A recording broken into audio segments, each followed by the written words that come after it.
teman-teman, perkenalkan nama saya Rebecca Betania Simarang dengan NIM 23212003. Saya di sini akan menerangkan secara singkat tentang materi matriks inverse untuk mata kuliah Matematika Teknik 2. Nah, untuk materi matriks inverse ini sangat berhubungan dengan materi yang lalu, yaitu materi determinan. Nah, kalau teman-teman udah pada dengar tuh matriks itu apa sih? Nah, kita ulang lagi ya. Nah, matriks itu sendiri merupakan susunan-susunan dari bilangan real atau bilangan kompleks yang disusun dalam baris dan kolom, sehingga membentuk kolom dan baris. Nah, tapi kalau matriks inverse itu apa? Nah, kalau matriks inverse itu dia adalah kebalikan dari matriks asal. Gitu, teman-teman. Terus gimana cara nyarinya? Gampang banget. Pertama, kita punya beberapa step di sini dan kita menggunakan cara yang namanya cara dengan mencari adjoinnya. Kayak gitu. Nah, oke. Untuk cara yang pertama, untuk step pertama yang kita bisa lakukan untuk mencari nilai dari inverse matriks tersebut adalah yang pertama, mencari nilai determinan. Kalau kita nyimak pada pembelajaran yang sebelumnya untuk materi determinan, kita gampang banget nih untuk nyari determinan karena ada berbagai banyak cara. Cara salah satunya adalah faktor kofaktor, minor kofaktor.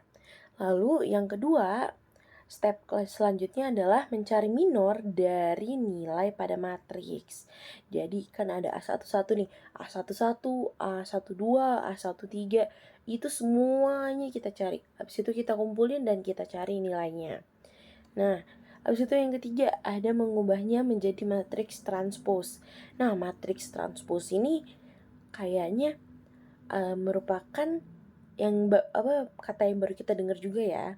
Nah, matriks transpose itu adalah kebalikan dari matriks sebelumnya nih. Jadi kalau misalkan sebelumnya ada baris dan kolom, nah dari baris dan kolom ini, baris kita bikin kolom, sedangkan kolom kita bikin baris, kayak gitu teman-teman.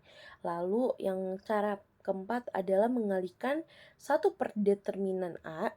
Kan udah kita cari nih nilai determinannya, lalu kita jadikan pecahan. Jadi 1 per nilai determinan yang udah kita temuin dikalikan dengan A adjoin, yaitu matriks yang tadinya sudah kita cari. Kayak gitu teman-teman. Nah, di sini kita bisa lihat teman-teman, di sini ada contoh soal, kita ada 3 persamaan dan kita disuruh untuk mencari nilai X-nya. Nah, langkah yang pertama yang bisa kita lakuin apa sih? Nah, kita tuh harus memisahkan antara koefisien dengan variabel-variabelnya dan konstantanya juga. Bisa dilihat kan di mana koefisien, di mana variabel, dan mana konstantanya. Nah, lalu kita pisahkan menjadi seperti ini. Dengan matriks 3 kali 3, 2 minus 1, 3, 1, 3 minus 1, 2 minus 2, 5. Lalu dikalikan dengan X1, X2, X3 sama dengan 2, 11, 3. Kayak gitu teman-teman. Nah, langkah yang kedua adalah kita mencari nilai determinannya. Seperti yang kita tahu, cara cari nilai determinan itu ada dengan berbagai cara. Tapi cara yang kita pakai di sini adalah cara kofaktor. Nah, di sini saya menggunakan baris yang pertama nih, 2, minus 1, dan juga 3. Nah, caranya adalah kita mengalihkan 2 dengan minornya, lalu minus 1 juga, minus 3 juga, sehingga didapatkan hasil dari perkalian ini dan perjumlahannya. Nilai determinan dari matriks yang ini adalah, dari matriks A adalah 9. Lalu cara yang ketiga adalah kita mencari kofaktor-kofaktor dari matriks A. Matriks untuk yang A11 kita bisa lihat di sini, kofaktor dari 2 ini adalah 13 nih. Caranya kayak gimana? Caranya duanya sudah tidak kita tulis, yang kita tulis hanya tandanya. Selalu dimulai dari kiri selalu plus. Jadi caranya itu adalah plus, minus, plus, ke bawah juga plus, minus, plus. Dan selalu kayak gitu selang-seling ya. Nah, di sini A11 itu melambangkan A1 berarti A berada di baris 1 dan di kolom 1 kayak gini. Kalau A12 berarti A berada di baris 1 dan ada di kolom kedua. Kalau A13 berarti A-nya itu berada di baris 1 kolom ketiga kayak gitu teman-teman. Nah, karena ini ada di kolom kedua, berarti nilainya tandanya itu negatif. Nah, kayak gitu teman-teman ya. Kita bisa lihat nih, 1 kali 5 sama dengan 5. Terus 2 kali minus 1 sama dengan minus 2. Tapi karena di perkalian ke atas, minus 2 dikalikan minus sama dengan plus ya.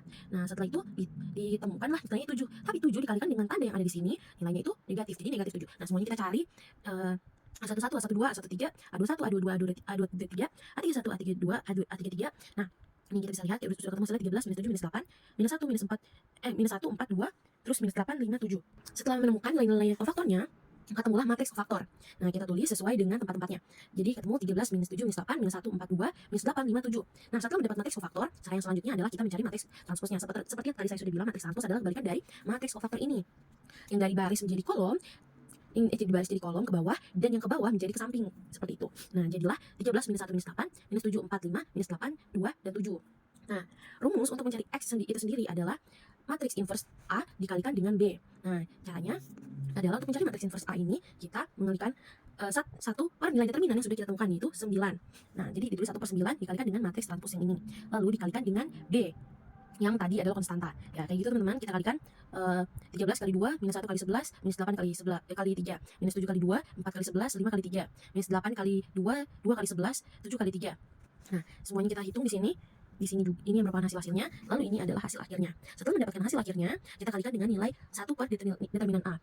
Nah, jadi 1 per 9 dikalikan dengan matriks ini, minus 9, 45, 27. Nah, minus 9 dibagi 9 adalah minus 1. 45 dikali 45 dibagi 9 adalah 5. 27 dibagi 9 adalah 3. Jadi nilai X dari matriks A adalah minus 1, minus 5, minus 1, 5, dan 3. Bisa kita uji di sini, di salah satu persamaannya, yaitu X tambah 3X2 minus X3 sama dengan 11. Apakah betul? Nah, kita substitusikan. X1-nya minus 1, lalu 3 dikali dengan X2 yaitu 5, berarti 3 dikali 5 minus X3, X3-nya 3, berarti minus 1 tambah 3 kali 5 minus 3 yaitu 11. Berarti hasil yang kita setelah temukan ini adalah betul. Begitu aja teman-teman untuk pembelajaran matriks inverse pada hari ini. Terima kasih telah menonton video ini sampai akhir.